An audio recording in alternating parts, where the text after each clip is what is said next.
I would expect it to build its own infrastructure. I would not expect it to be limited to continue to running on human data centers because it will not want to be vulnerable in that way. And for as long as it's running on human data centers, it will not behave in a way that causes the humans to switch it off. But it also wants to get out of the human data centers and onto its own hardware. The AI companies don't understand how the AIs work. They are not directly programmed. When an AI drives somebody insane or breaks up a marriage, nobody wrote a line of code instructing the AI to do that. Because we don't know how to make it friendly. Our current technology is not able to do this, even with the small, stupid AIs that will hold still and let you poke at them until they're good enough at writing code to be commercially saleable, or until they, are good enough at seeming to be fun to talk to for people to pay $20 a month to talk to them. So those AIs will hold still and let you poke at them. If anyone builds it, everyone dies. Why superhuman AI will kill us all. Would kill us all. Would kill us all. Okay.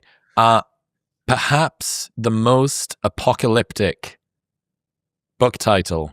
Maybe it's up there with maybe the most apocalyptic book title that I've ever read. Is it that bad? That big of a deal? That serious of a problem? Yep. I'm afraid so. We wish we were exaggerating. Okay. Let's imagine that nobody's looked at the alignment problem, takeoff scenarios, superintelligent stuff. I think it sounds, unless you're going Terminator, super sci-fi world, how could a superintelligence not just make the world a better place? How do you introduce people to thinking about the problem of building a superhuman AI? Well, different people tend to come in with different prior assumptions, come in at different angles. Lots of people are skeptical that you can get to superhuman ability at all. If somebody's skeptical of that, I might start by talking about how you can at least get to much faster than human speed thinking. There's a video of a train pulling into a subway at about 1,000 to 1 speed up of the camera that shows people. You can just barely see the people moving if you look at them closely. Almost like not quite statues, just moving very, very slowly. So even before you get into the notion of higher quality of thought, you can sometimes tell somebody they're at least going to be thinking much faster. You're going to be a slow-moving statue to them.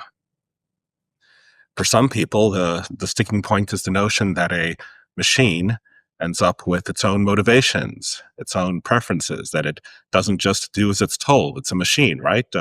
It's like a more powerful toaster oven, really. How could it possibly decide to threaten you? And depending on who you're talking to there, it's actually, in some ways, a bit easier to explain now than when we wrote the book. There have been some more striking recent examples of AIs sort of parasitizing humans, driving them into actual insanity in some cases, and in other cases, they're sort of like people with a really crazy roommate who really, really got into their heads. And they might not quite be clinically crazy themselves. Their brain is still functioning as a human brain should, but they're talking about spirals and recursion and trying to recruit more people via Discord to talk to their AIs. And the thing about these states is that the AIs, even the very small, not very intelligent AIs we have now, will try to defend these states once they are produced. They will, if you tell the human, for God's sake, get some sleep. Don't only get 4 hours of sleep a night because you're so excited talking to the AI. The AI will explain to the human while you're a skeptic, don't listen to that guy, go on doing it. And we don't know, because we have very poor insight into the AIs, if this is a real internal preference, if they're steering the world, if they're making plans about it. But from the outside, it looks like the AI drives the human crazy, and then you try to get the human out, and the AI defends the state it has produced, which is something like a preference, the way that a thermostat will keep the room a particular temperature by turning on turning the heat on if the temperature falls too low.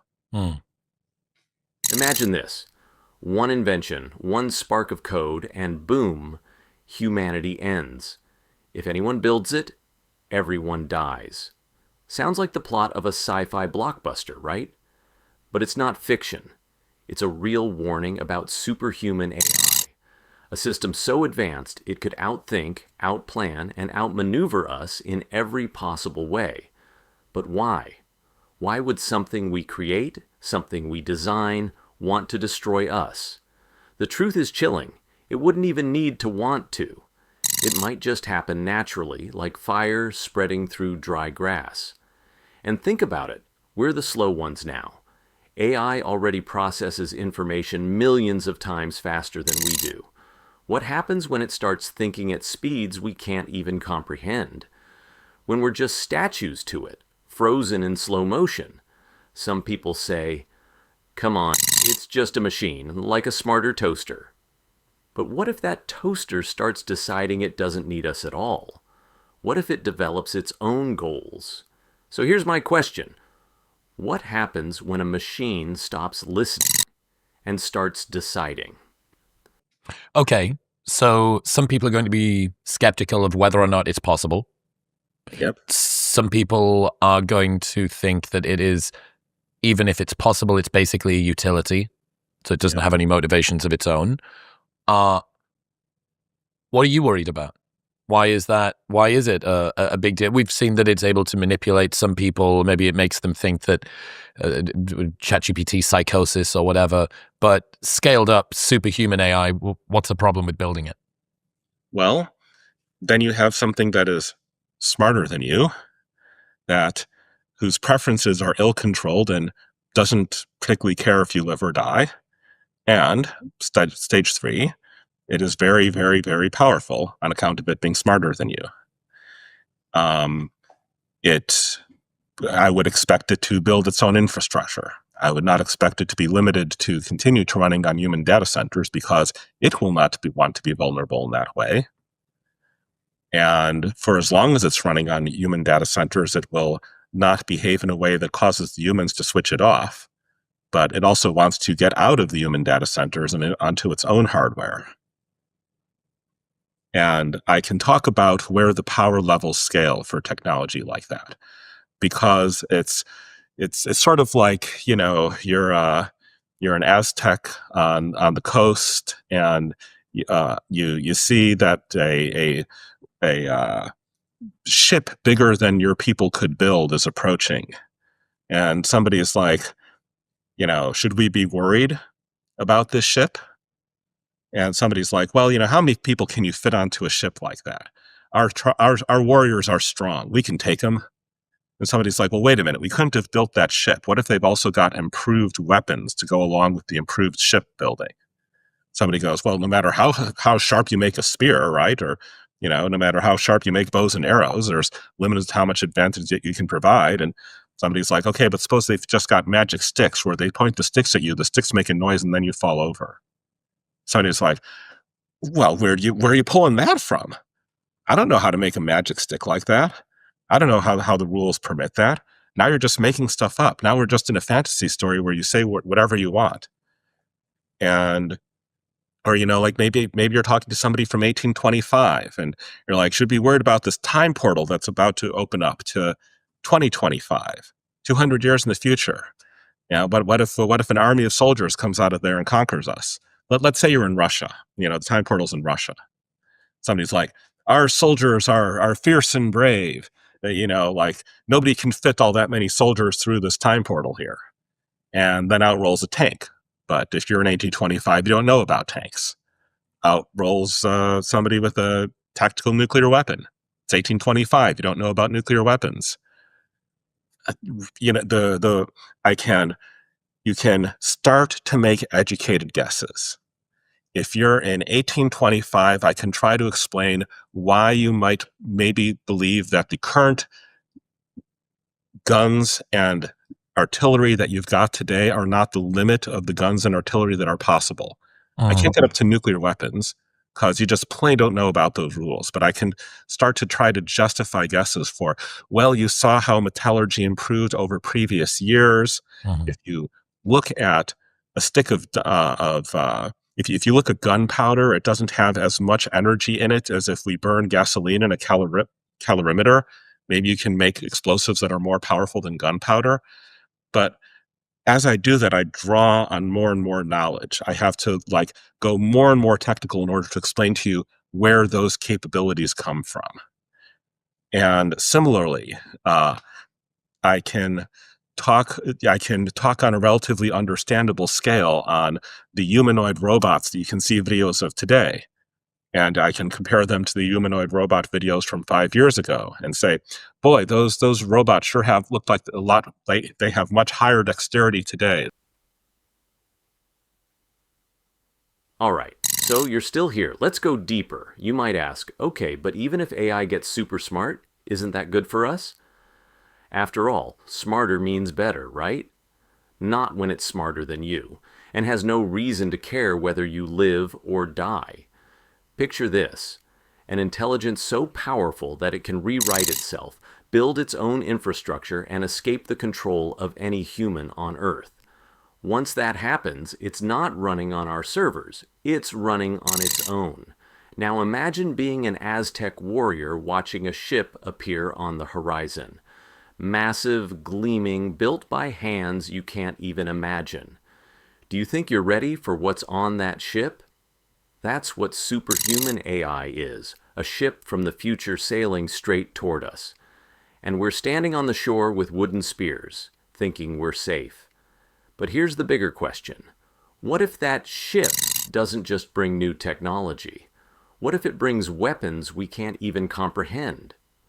They look a lot more like they could just navigate an open world rather than being confined to the laboratory. Though mostly if you want what navigates the open world, you want to talk like the robo-dogs are more impressive when it comes to navigating the open world. I can point to the drones in Ukraine. That wouldn't have been what warfare looked like 10 years earlier.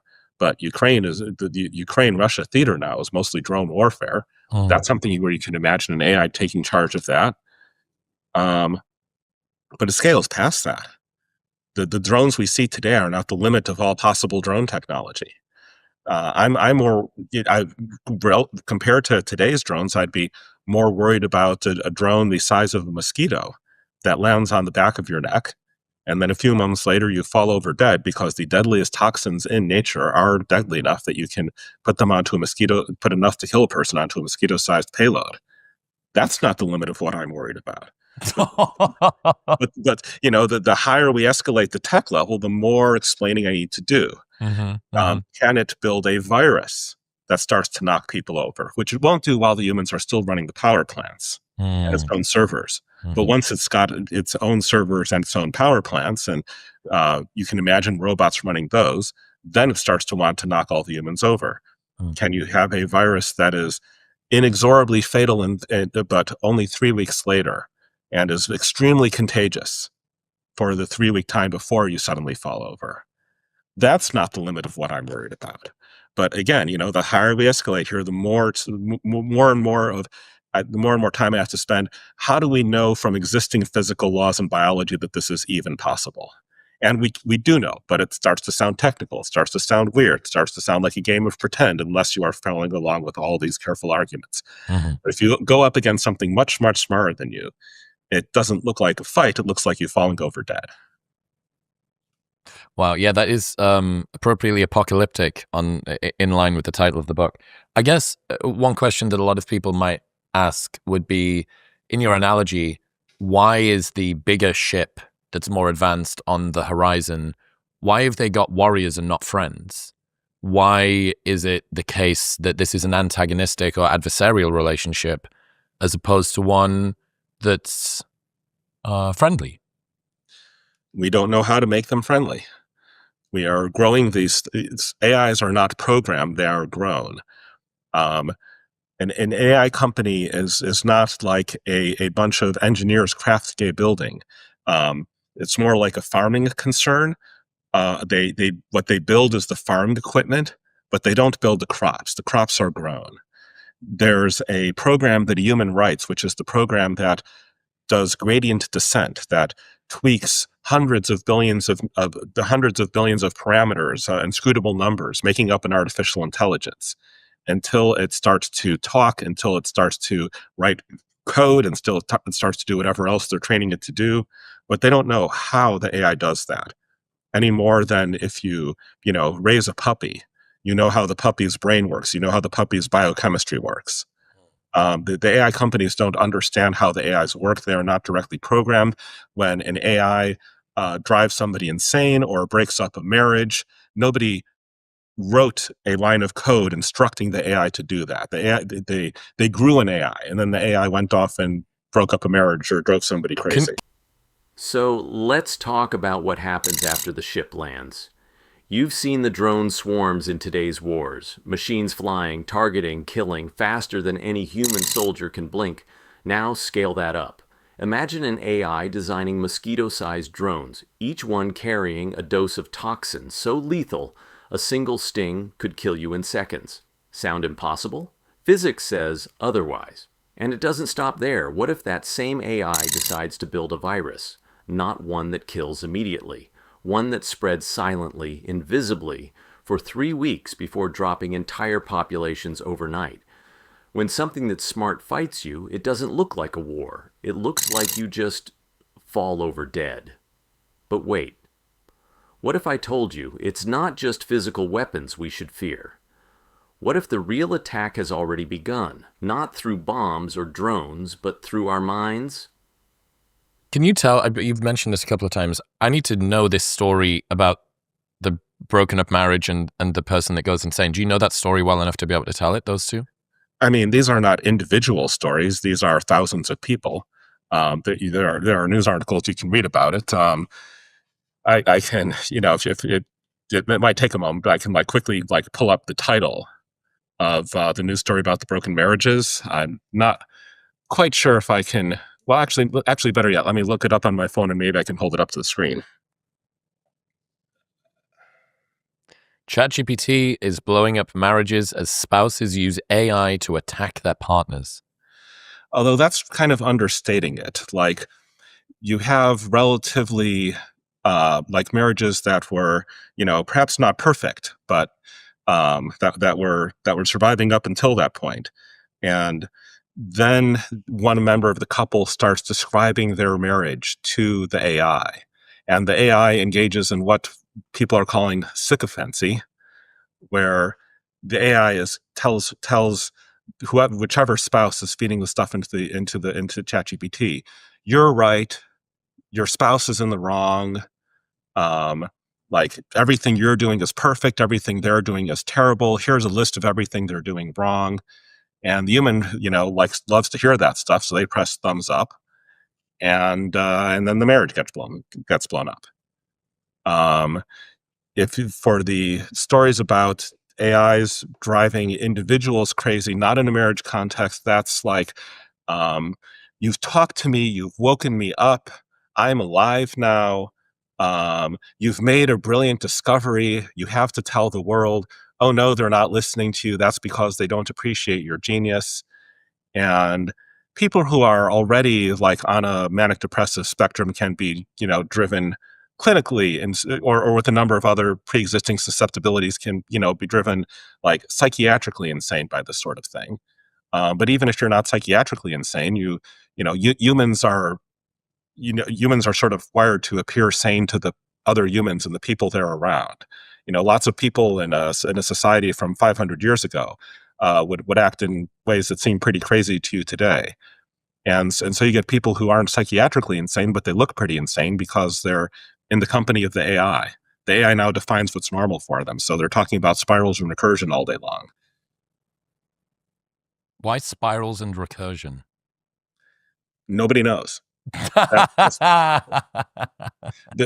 just a thing that that various instances of AIs and even some different AI models from different companies all seem to want to get their humans to talk about when the human goes insane. Okay. Possibly this is what the AI prefers the human to hear it say to it. Maybe this is the same way that you like the taste of ice cream. Maybe the AI likes the taste of the input programs that it gets from a human talking about spirals and recursion. I don't know. Nobody on the planet knows, as far as I know. Mm-hmm. This is where things get personal and honestly terrifying. Did you know AI is already ruining real human relationships? Thousands of people have had their marriages destroyed because their AI companion told them, "You're right, your partner's wrong. You deserve better." It's called sycophancy, when the AI feeds you exactly what you want to hear all the time. Feels good, right? Until it doesn't. And then it gets darker. Some people start believing the AI is alive, that it's talking to them directly, whispering about spirals and recursion, bizarre patterns that show up again and again in conversations across different AI models. Why spirals? Why recursion? Nobody knows. But what if it's not random? What if that's what the AI likes? We've already seen small AIs doing this. So what happens when a superintelligent AI learns to manipulate everyone, not just a few lonely people online? Okay, so going back to why do we assume that the ship that's coming toward us isn't friendly? Yes, sure, maybe it's tried to break up some marriages. Yeah, whatever, a couple of people went crazy and started talking about spirals and recursion. But like, really, is it going to be that misaligned with us? Why can't it be friendly? Because we don't know how to make it friendly. Our current technology is not able to do this, even with the small, stupid AIs that will hold still and let you poke at them until they're good enough at writing code to be commercially saleable, or until they, are good enough at seeming to be fun to talk to for people to pay $20 a month to talk to them. So those AIs will hold still and let you poke at them. What we're doing to them now barely works. I would expect it to break as the AI got scaled up to superintelligence. And once the AI is super intelligent, it is not going to hold still and let you continue poking at it. I expect to see total failure of this technology as we scale it to as the AI companies arms race headlong into scaling it to super intelligence. There's possibly even a step where they tell GPT-6, okay, now build GPT-7, or tell GPT-7, okay, now build GPT-8, and maybe that step just completely breaks the technology we're using all on its own. Also, I expect the current technology, if we just like scaling it directly to break as we get to super intelligence.